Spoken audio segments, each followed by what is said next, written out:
हे केशव, ये तो मुझे ज्ञात हो गया कि किस तरह की भक्ति से आपको प्राप्त किया जा सकता है।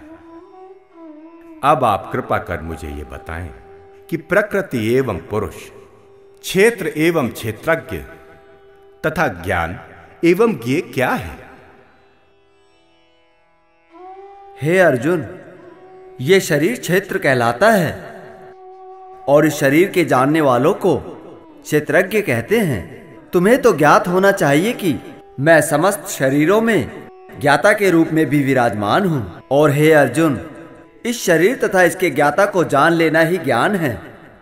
अब तुम्हारे मन में कर्म क्षेत्र को जानने की जिज्ञासा भी उत्पन्न हो रही होगी। तो सुनो, कर्म क्षेत्र क्या है, यह किस प्रकार बना, इसमें क्या परिवर्तन होते हैं तथा यह कहां से उत्पन्न होता है? कर्म क्षेत्र को जानने वाला कौन है और उसका क्या प्रभाव है? विभिन्न वैदिक ग्रंथों में ऋषियों ने कर्म क्षेत्र तथा उन्हें जानने वालों के ज्ञान का वर्णन किया है। वेदांत सूत्रों में इसे स्पष्ट रूप से तर्क सहित बताया गया है। अब तुम मुझसे सुनो कि कर्म क्षेत्र क्या है। हे पार्थ, तुम तो जानते ही हो कि पृथ्वी, अग्नि, जल, वायु और आकाश ये पंच महाभूत हैं। ये पंच महाभूत अहंकार, बुद्धि, तीनों गुणों की अप्रकट अवस्था, 10 इंद्रियां, मन, 5 इंद्रिय विषय, इच्छा, द्वेष, सुख दुख, संघात, जीवन के लक्षण तथा धैर्य आदि को कर्म क्षेत्र कहा गया है। विनम्रता, दंभहीनता, किसी को नहीं सताना, क्षमा भाव, मन तथा वाणी आदि की सरलता, ये सब ज्ञान के रूप हैं। इसके साथ साथ भक्ति सहित गुरु सेवा तथा इंद्रियों विषयों का त्याग भी ज्ञान के अंश हैं। लोक परलोक के लोगों के प्रति आसक्त न होना, अहंकार का त्याग, जन्म, मृत्यु, वृद्धावस्था और रोग की अनुभूति, वैराग्य, संतान, स्त्री तथा अन्य मोह माया से मुक्ति, ये सब भी ज्ञान है। इन सब के अतिरिक्त मेरे प्रति भक्ति भाव रख, जन समूह से बिलगाव, आत्म साक्षात्कार की महत्वता स्वीकार करना तथा परम सत्य की दार्शनिक खोज, ये सभी ज्ञान है। इसके अतिरिक्त जो भी है वो सभी अज्ञान है। आत्म संयमे स्थिरता, पवित्रता, अहिंसा, विनम्रता, सहिष्णुता,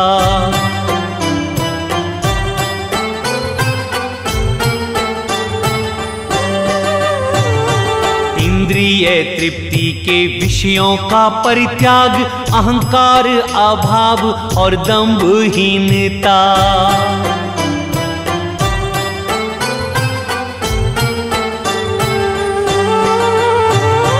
मेरे प्रति अनन्य भक्ति तथा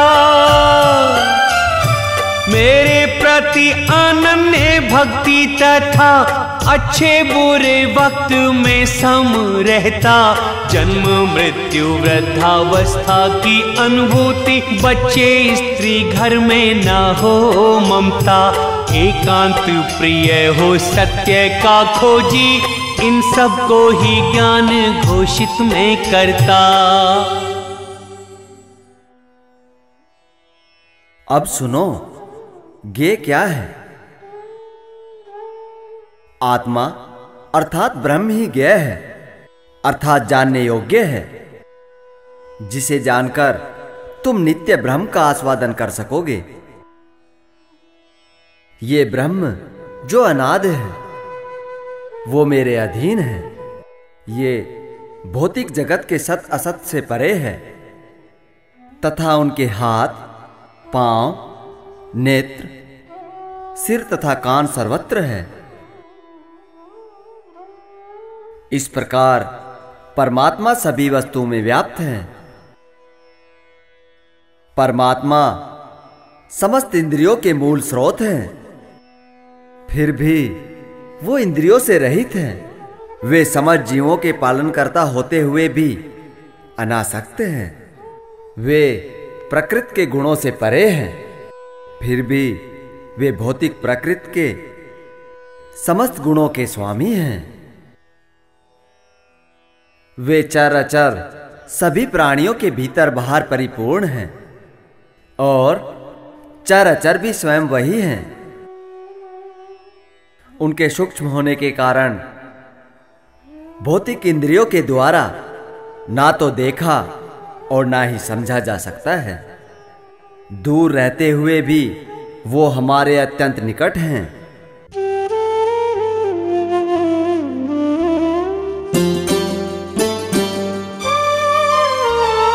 मेरे अधीन ही है रे अर्जुन, ब्रह्म या आत्मा जो है कहाए।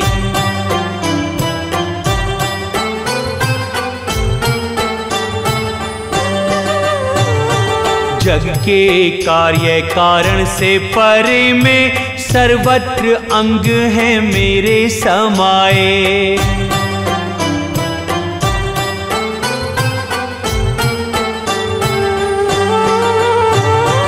सब वस्तुओं में व्याप्त मैं अर्जुन, सब वस्तुओं में व्याप्त मैं अर्जुन, जीव मुझे कण कण में पाए। दूर बहुत में लेकिन अर्जुन, भक्त मुझे निज पास है पाए। दूर बहुत में लेकिन अर्जुन, भक्त मुझे निज पास है पाए।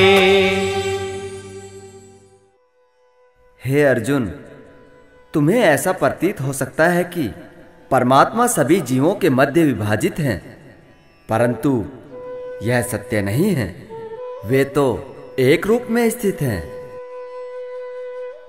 वो ना सिर्फ सभी को जन्म देकर पालन पोषण करता है, बल्कि वो उनका संहार भी करता है।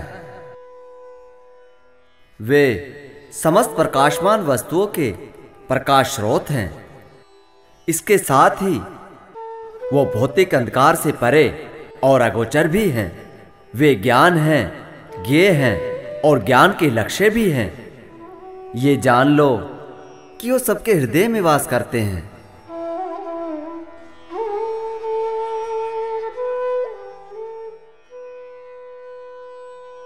इस प्रकार मैंने तुम्हें कर्म क्षेत्र, ज्ञान और ज्ञेय के बारे में बतलाया। इसे केवल वही समझ सकते हैं जो मेरे भक्त होते हैं। इस तरह वो मेरे स्वभाव को प्राप्त होते हैं। प्रकृति तथा जीवों को अनादि समझना चाहिए। उनके गुण तथा अवगुण प्रकृति से ही उत्पन्न होते हैं। प्रकृति समस्त भौतिक कार्यों तथा कारणों की हेतु कही जाती है और जीव इस संसार में विविध सुख दुख के भोग का कारण कहा जाता है। इस प्रकार जीव प्रकृति के तीनों गुणों का उपभोग करता हुआ प्रकृति में ही जीवन बिताता है। ये उस प्रकृति के साथ उसकी संगति के कारण है। इस तरह उसे उत्तम तथा अधम योनियां मिलती रहती हैं। फिर भी हे अर्जुन, इस शरीर में परमात्मा रूपी एक अन्य दिव्य भोक्ता है जो ईश्वर है, परम स्वामी है, साथ ही साक्षी तथा अनुमति प्रदान करने वाले के रूप में भी विद्यमान है।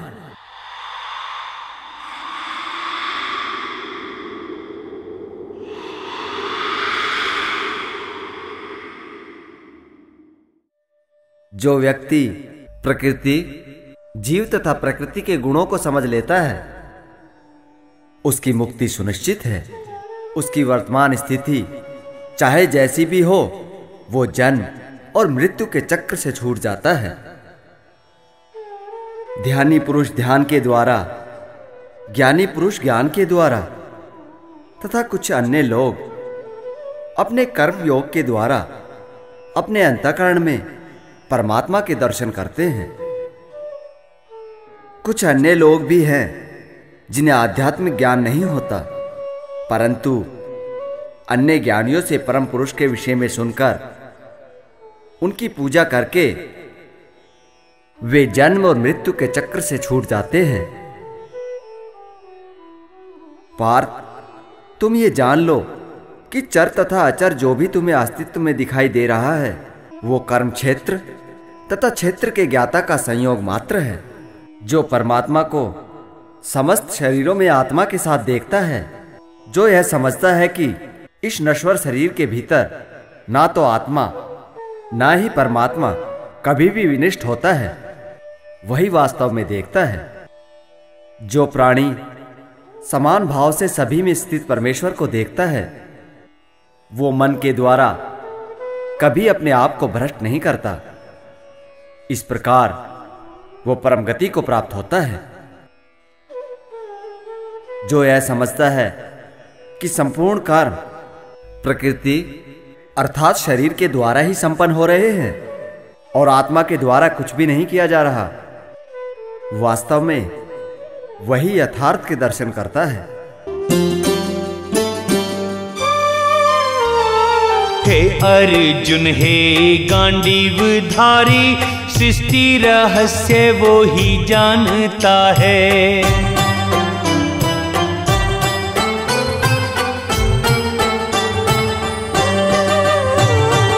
आत्मा को परमात्मा मान के सबके शरीरों में जो देखता है,